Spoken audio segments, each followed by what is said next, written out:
You're listening to AI Prism from Seoul Economic Daily. China just voided 140,000 civil service exam scores overnight, a sign of how brutal the region's youth job market has become.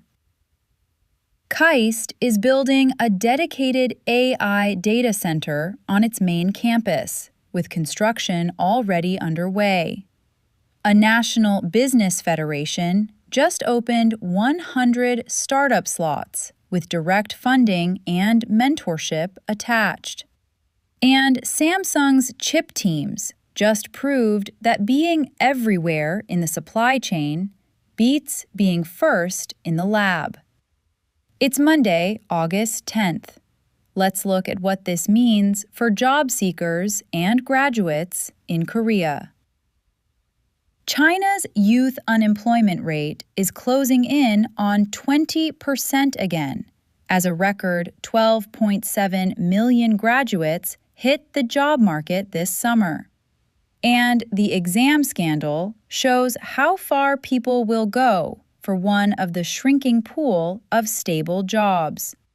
Korea's own institutions are responding to a tightening research and innovation landscape differently, building infrastructure and funding pipelines, rather than just producing more graduates.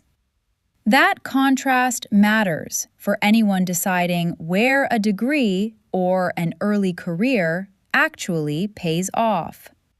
Here's what the numbers show.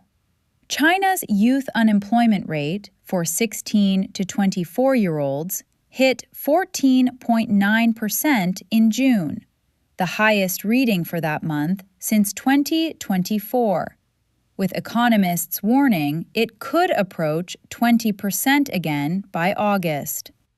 Authorities voided all scores from a July 11th civil service exam after 140,000 applicants competed for just 3,082 rural posts, a competition ratio above 46-1. KAIST broke ground on its AI Science Data Center, with roughly 35 billion won earmarked for construction, and the 9,100 square meter building expected to take about 4 years to complete. The Federation of Korean Industries opened its Plus Startup program on August 10th, selecting 100 teams, 30 pre-launch and 70 early stage, for a 12-week mentorship and investment track. Samsung's HBM4 yield jumped from under 60% at its February launch to roughly 80% by August, a leap the company credits to combining memory, foundry, and packaging teams under one coordinated process. Adobe folded 70 product features into a single ChatGPT plugin on August 6th, following earlier integrations with Claude and Copilot. So, what does this mean for job seekers and graduates?